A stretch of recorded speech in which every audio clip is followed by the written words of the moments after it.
আমরা ভগবান গীতাতে বলছেন, অর্জুন, নমাং দুষ্কৃতিন মূঢ়া প্রপদ্যন্তে নরাধমা মায়াপহৃতা জ্ঞানা আসুরং ভাবমাশ্রিতা। অর্জুন, যে নরের অধম আসুরীয় ভাব নিয়ে এসেছে এই ভবে, সে নরের অধম কখনো কিন্তু আমাকে চিনতে পারে না। কারণ আমি আগেই বলেছি, অহংকারং বলং দর্পং কামং ক্রোধং পরিগ্রহম। অহংকার, বল, দর্প, কাম এগুলো ত্যাগ করো। আদর্শ মানুষ তৈরি হতে গেলে এগুলো ত্যাগ না করলে তুমি পারবে না আদর্শ মানুষ হতে। আজকে আমরা একটা জিনিস দেখতে পাচ্ছি, আমার দিদি হেরে গেছে। কেন হেরে গেলেন? একটাই কারণ, কুরুবংশের ধ্বংস হয়েছিল দুঃশাসন দ্রৌপদীকে ওই বস্ত্র হরণ করার জন্য। আজ এই দিদির পরাজয়ের কারণ হলো অভয়া। ভাবুন তো, কোন রাজ্যে আমরা বাস করছি? ভাবুন যে একটা মেয়ে,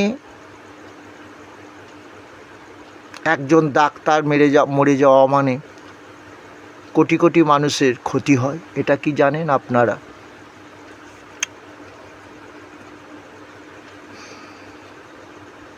আচ্ছা, গেল, তাকে নৃশংসভাবে হত্যা করা হলো, বস্ত্রহরণ হলো, ধর্ষণ হলো। তাকে বাঁচিয়ে রাখলে সাক্ষী দেবে,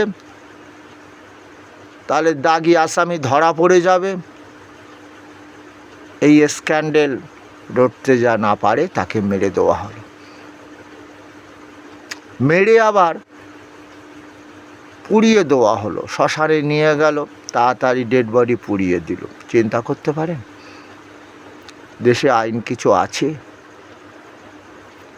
মানে বাইন্ডিং ঘাটে গিয়ে লাইনও দিতে হয়নি। হ্যাঁ, এটাই হয়।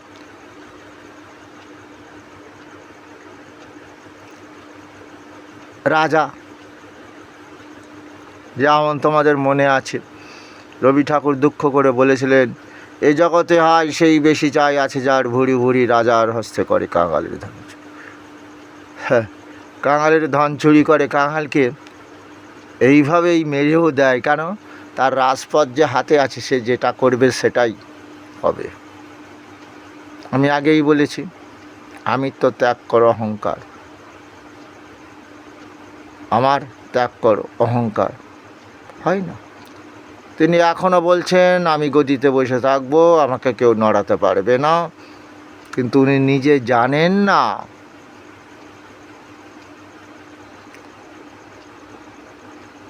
মুঘল সমাজের পতনের কারণ আওরঙ্গজেব, তিনি দারুল ইসলাম করতে চেয়েছিলেন আমাদের এই ভারতবর্ষটা। মানে সনাতন ধর্মটাকে ধ্বংস করে দেবেন উনি।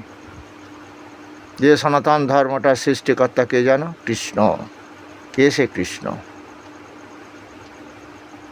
যদা যদা হি ধর্মস্য গ্লানি ভবতি ভারত অভ্যুত্থানম ধর্মস্য তদাত্মানং সৃজাম্যহম পরিত্রাণায় সাধুনাং বিনাশায় চ দুষ্কৃতাং ধর্ম সংস্থাপনার্থায় সমভাবী। দিদি জানছেই না কত অধর্ম তিনি তৈরি করেছিলেন। ধর্মটা জিনিসটা ভুলে গিয়েছিলেন। ধর্মের জয় চিরকাল হয়, উনি ভুলে গিয়েছিলেন। তাই আজ সেটাই মানুষ জবাব দিয়েছে। সেদিনকে কিন্তু কুরুক্ষেত্রের যুদ্ধে জবাবটা দেয়নি ভারতবর্ষের মানুষেরা, সেই জবাবটা দিয়েছিল ভগবান কৃষ্ণ, তাদের অকাল মৃত্যু দিয়েছিল। অর্জুন বুঝতে পেরে গেছিল যে আমি মারব কী করে, তো ভগবান আগেই মেনে রেখেছে। কারণ তার ভয়ঙ্কর যে রূপ দেখছেন আজ অর্জুন, তার সেই ভয়ঙ্কর মুখ,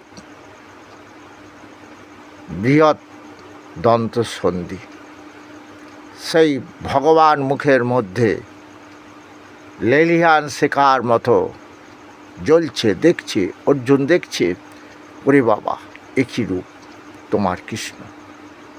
সেই কর্ণ, সেই দ্রোণাচার্য, সেই ভীষ্ম পিতামহ, আরও কুরুযোদ্ধাগণ একে একে প্রবেশ করছে ভয়ঙ্কর মুখের মধ্যে। তার মানেটা কি বোঝাচ্ছে অর্জুন বুঝতে পেরেছে।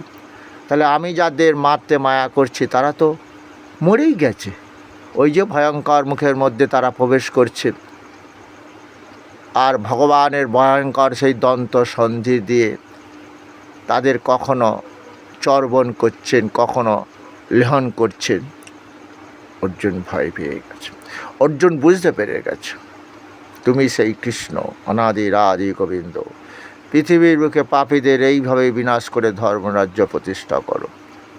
কিন্তু আজ পশ্চিমবাংলার লোক বুঝে গেছে এটা ধর্ম নয়, আর সেই ধর্ম স্থাপন করতে হবে আমাদের। সবার উপরে সত্য মানুষ সত্য, যে মানুষের মধ্যে রয়েছেন আমার সেই ভগবান অনাদি আদি গোবিন্দ।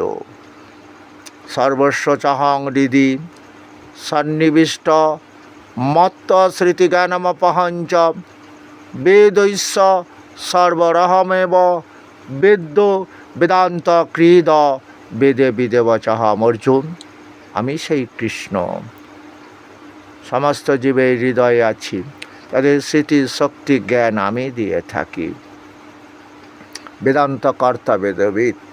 তাই আজকে পশ্চিমবাংলা মানুষের জ্ঞান জাগরণ হয়েছে।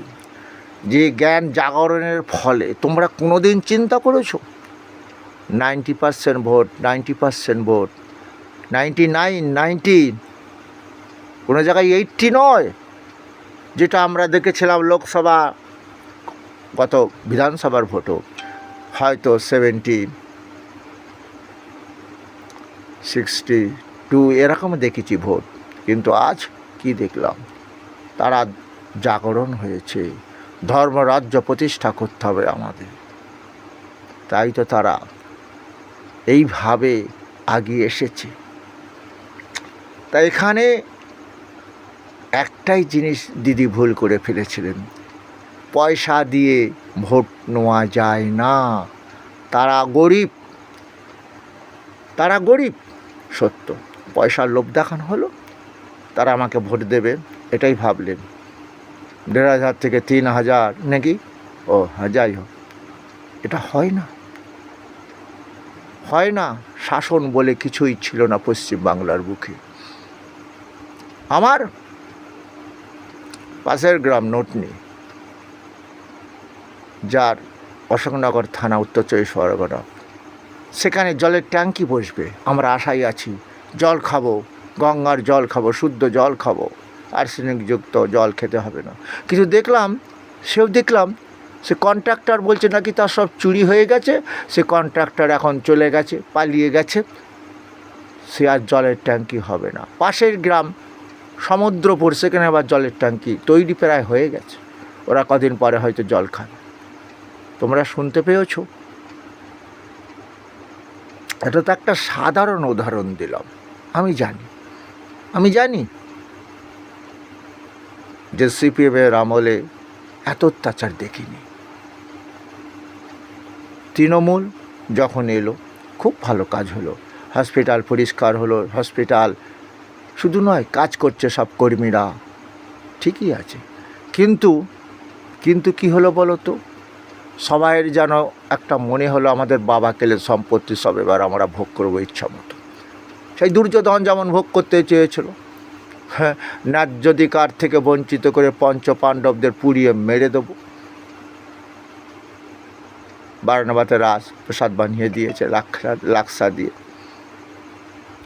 আমাদেরও পশ্চিমবাংলার কিন্তু সেই দিনটা এসে গেছিল, তাই না? এটাই হয়, এটাই হয় আমাদের। আর এটা তো আমাদের কলিযুগ। রাজা প্রজা পালন করবে না, প্রজা শোষণ করবে, তাহলে রাজার পাপে প্রজার কষ্ট, গিন্নির পাপে সংসার ধ্বংস। রাজা এত পাপ করে ফেললো, প্রজার কষ্টের আর শেষ নেই।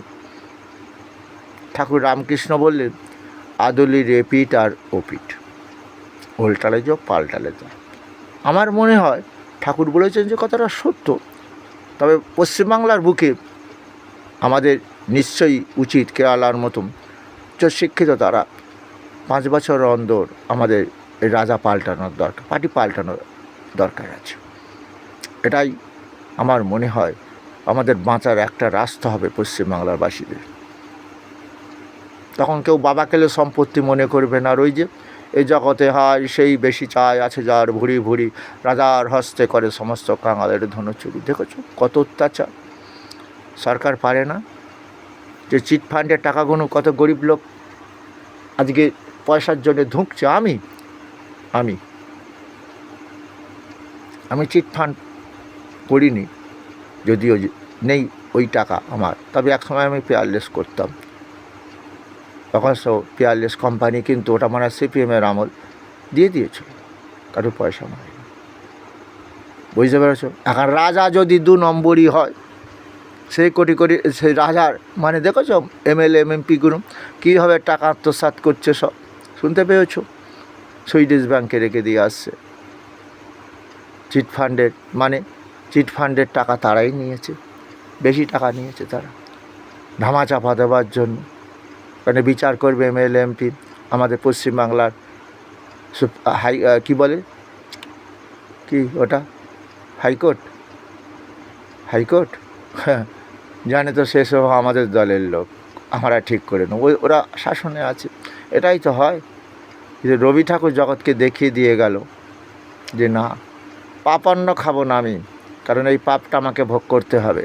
তিনিও মহাভারত পড়েছিলেন যে কি দ্রোণাচার্য পাপান্ন খেয়েছিল, তাই জন্য আমার ভগবান কৃষ্ণ তার অকাল মৃত্যু দিল।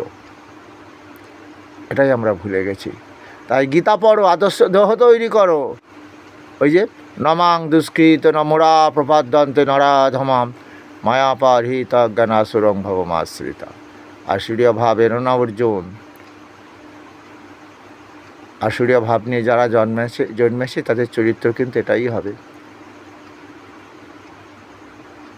নমাং দুষ্কৃত নমরা প্রপদ্যন্তে নরাধমা মায়াপাহিত জ্ঞান আসুরং ভবমাশ্রিত।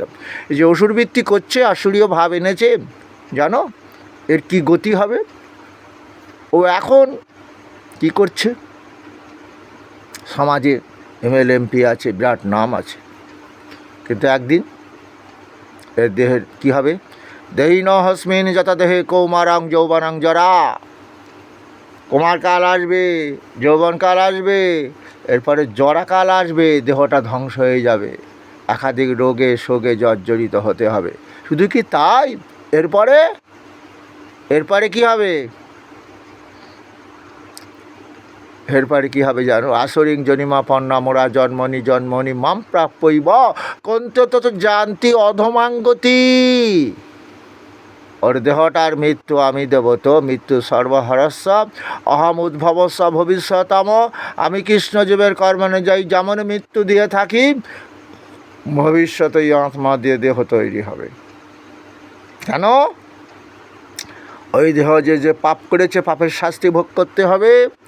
আমাদের প্রথা কি? খোকা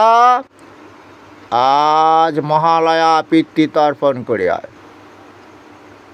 খোকা আমার গাটা ছমছম করছে, একটু গয়ায় গিয়ে পিণ্ড দিয়ে আয়, তোর বাবার এখনও জন্ম হয়নি। অর্জুন আবার যখন নতুন দেহ তৈরি করবো, দেখেছ কিডনি ড্যামেজ, থ্যালাসেমিয়া, লিকোমিয়া, বিটাকোষবিহীন করে কারুকে সৃষ্টি করা আমার ইচ্ছা নয়। ঠিক আছে? শোনো একজন কি বলো, যারা মূর্তি তৈরি করে, পটো বলে অনেকে, তারা কিন্তু সুন্দর দেহই করতে চায়, কোনো খুঁত রাখতে চায় না। আমার ভগবানও তো সুন্দর দেহ তৈরি করতে চেয়েছিলেন, তাহলে বিকৃতি দেহ হলো কেন? ওই যে অর্জুন পিতাহমস্য জগত মাতা ধাতা পিতামহম বেদাং পবিত্রাং ওঙ্কারিক সমযোজরে বচ। আমি বিধাতা, আমি পিতামাতা, সন্তানের সুখ শান্তি চাই, সন্তানের সুন্দর দেহ তৈরি করতে চাই, কিন্তু আমি যে বিধাতা, ওর পূর্ব জন্মের কর্ম অনুযায়ী দেহ তৈরি হবে। ওই যে বললাম, কি বললাম, ঈশ্বর অহমহং সিদ্ধহম বলবান ভোগীসুখী। আরে আমি সিদ্ধি লাভ করেছি, নিশ্চয়ই কোনো তান্ত্রিক দিয়ে যজ্ঞ করেছে, তান্ত্রিক বলে দিয়েছে তোর মৃত্যু হবে না, আমি যজ্ঞ করেছি, মৃত্যুঞ্জয় কবচ দিয়েছি, এটা ভালো করে পড়ে রাখ দেহি। ওই জন্য বলছে আমি যজ্ঞ করেছি। হরে কৃষ্ণ। অর্জুন, তাহলে আমি কি করবো? ওই নরের অধমকে আবার পশুকুলে জন্ম দেব, হয়তো কৃমি কীটা আদি কুলে জন্ম দেব। পশুকুলে জন্ম জানো কি? বুঝতে পারো নি? কুকুর, কুকুর বি আওয়ার অফ ডগ, কুকুর হইতে সাবধান। ও এবারে ধন পাহারা দেবে। তবে ধন পাহারা দেওয়ার জন্য যারা কুকুর পোষে না, যতক্ষণ যৌবনকাল থাকে ততক্ষণ কুকুরটাকে ঘরের মধ্যে রেখে দেয়, ভালো মন্দ খাওয়ায়, বুড়ো হয়ে গেলে ওকে ছেড়ে দেয়। বুঝতে পেরেছ তখন দশা কী হবে? হ্যাঁ, কি গো, পাড়ার কুকুরগুলো হয়তো ওকে খেয়েই ফেলে দিল, দেখেছ না? হরে কৃষ্ণ। ই বুঝলে, আমার ভগবান তো তাকে চিনতে পারলে না। সে কেঁদে কেঁদে বলেছিল, শোনো শোনো নিত্যানন্দ, শোনো হরিদাস, আমার আজ্ঞা সর্বত্র করো উপকার, প্রতি ঘরে ঘরে গেই ভিক্ষা মাগো, তোমরা বদনে বলো কৃষ্ণ নাম, ভজ কৃষ্ণ লহ কৃষ্ণ শিক্ষা, দুর্যোধন হয়েও না, দুঃশাসন হয়েও না, তোমাদের অকাল মৃত্যু দিয়েছিল কৃষ্ণ, এটাই ভুলে গিয়েছিলে তো। তাহলে আজ কলির জীবের আয়ুটা কমে আসছে। কেন কমে আসছে বুঝতে পেরেছ? পাপের ফল। এগ জল দূষণ, রসহম অপসু, আমি সুস্বাদু জল। কি বলছে? 12টা সূর্যের তাপ, গ্লোবাল ওয়ার্মিং, বিজ্ঞান বলছে, ভাগবত বলেছে 12টা সূর্য সমতাপ। আর কি? রসহম অপসু প্রবাহ শশী সূর্য, সূর্যের প্রভাব আজ কিরণ আমি। হরে কৃষ্ণ। রসহম অপসু প্রভাস্মি শশী সূর্য প্রণব সর্ববেদেষু, আমি সেই প্রণব ওঙ্কার। তাহলে আবার বলি, রসহম অপসু সুস্বাদু জল নেই, আর্সেনিক যুক্ত, এত আর্সেনিক পার্সেন্টেজ বেড়ে যাচ্ছে, পাকস্থলী ড্যামেজ হয়ে গেছে। ঠিক আছে, রসহম অপসু। এবার প্রভাস্মি শশী সূর্য, এত তাপমাত্রা বাড়ছে, দেখেছো? 12টা সে গ্লোবাল ওয়ার্মিং, 6টা ঋতু পাল্টে দিচ্ছে। ওই যে ক্ষেত ফসল শূন্য হবে, গাভী দুগ্ধ শূন্য হবে। ক্ষেত মানে ধান কাটার মুখে জল, 1 হাঁটু জল ধানের গোড়া, শুনতে পাচ্ছ? হরে কৃষ্ণ। এবারে ধান কলাবে। আচ্ছা, এরপরে না, তোমরা বলবে না ধান কাটার মেশিন বার হয়েছে, ধান কলাবে না, হচ্ছে সত্য, কিন্তু ধান কাটার মেশিনটা আবিষ্কার করেছে কে? বলো? বিজ্ঞান। হে অর্জুন, 7ম অধ্যায় জ্ঞান বিজ্ঞান যোগ। কি কি? আমি কে? সর্বস্ব চাহং হৃদি সন্নিবিষ্ট মত্ত স্মৃতি জ্ঞানমপহঞ্চ বেদৈস্য সর্বরহমেব বেদ্য বেদান্ত কৃদ বেদে বেদে বচহম। আমি কে? সমস্ত জীবের হৃদয়ে আছি, আত্মা বা জীবনরূপে স্মৃতির শক্তি জ্ঞান আমি দান করেছি, তাই সে হয়তো বিজ্ঞান আবিষ্কার করেছে। সবই তো আমি। এটা কেন করেছে ভগবান? একেবারে মারতে চাইছে না, হ্যাঁ, একেবারে মারতে চাই, যাদের চেতনা দিচ্ছে আমি আছি তো। তাহলে 6টা ঋতু কীভাবে পাল্টে গেল গ্লোবাল ওয়ার্মিং দিয়ে? হ্যাঁ, হরে কৃষ্ণ। গাভী দুগ্ধশূন্য অনেক দিন হয়ে গেছে, আর্টিফিশিয়াল দুধ খাচ্ছি গো এখন আমরা। আমি গ্রামে বাস করি, ঘোষপাড়ায় গরু নেই, গীতা পাঠ করতে গেছি, হ্যাঁ, গইরে বসে বাবার শ্রাদ্ধ করতে হয়, হ্যাঁ, জানো? সেটাও আর নেই, গোলই নেই, হয়ে গেল। আচ্ছা, এবার শব্দকে পৌর সঙ্গে আকাশে শব্দগুলো দেখেছো আগত যখন বিদ্যুৎ চমকায়? হরে কৃষ্ণ। ভয়ঙ্কর নাকি? ভগবান চেতনা দিই, চেতনা অস্মি অর্জুন, চেতনা দিয়ে ওকে মানুষের চরিত্র পাল্টাচ্ছে। সেই দুর্যোধন, সেই দুঃশাসন, সেই ধৃতরাষ্ট্র, গদির লোভে অন্ধ হয়ে আছে। হ্যাঁ, বিচার কেউ করতে পারলো, যাক বিচার হয়েছে, জনসাধারণের বিচার হয়েছে। এসো আমরা আদর্শ ভারতবর্ষ গড়ব, আদর্শ পশ্চিম বাংলা করব। পশ্চিম বাংলা কেন বললাম, অন্য অন্য রাজ্য নিয়ে চিন্তা করি, করেও লাভ নেই, শুনতে পাই হ্যাঁ এই রাজ্য ভালো, ওই রাজ্য ভালো, ঠিক আছে, আমার পশ্চিমবাংলার মতো এত নোংরা মনে হয় কোথাও নেই। যাক, সেই পশ্চিমবাংলার মানুষ আজকে জেগেছে, তাহলে কী করতে হবে? হ্যাঁ, করবে, এরা 5টা বছর হয়তো কাজ করবে। যেমন তৃণমূলও এসেছিলো, যখন সিপিএম চলে গেল, এসেছিল, কাজ করেছিল, 5 বছর কাজ করেছিল। 10 বছর কাজ থেকেই আরম্ভ হয়ে গেছে চুরি চামারি। দেখেছ, হরে কৃষ্ণ, খাদ্যমন্ত্রী জেল খাটছে। হ্যাঁ, আরও কত কি দেখতে হয়, শিক্ষা কেমন, কী বুঝলে? যার বাবার টাকা সে চাকরি পাবে তো। হরে কৃষ্ণ, এসো আমার আদর্শ দেহ তৈরি করব। আদর্শ দেহ দিয়ে আমরা ওই যে মহাজ্ঞানী মহাজন যে পথে করে গমন হয়েছেন চিরস্মরণীয়, সেই পথ লক্ষ্য করে স্বীয় কীর্তি ধ্বজা ধরে আমরা হব চিরবরণীয়। You give me blood, I will be freedom. আজকের স্বাধীনতা আবার কিছুদিন হয়তো আমরা ভোগ করতে পারবো নাকি? স্বাধীনতা আমাদের ছিল না তো। হরে কৃষ্ণ, গীতা পড়ো, আদর্শ দেহ তৈরি করো, এটাই বলেছিলেন আমার ভগবান।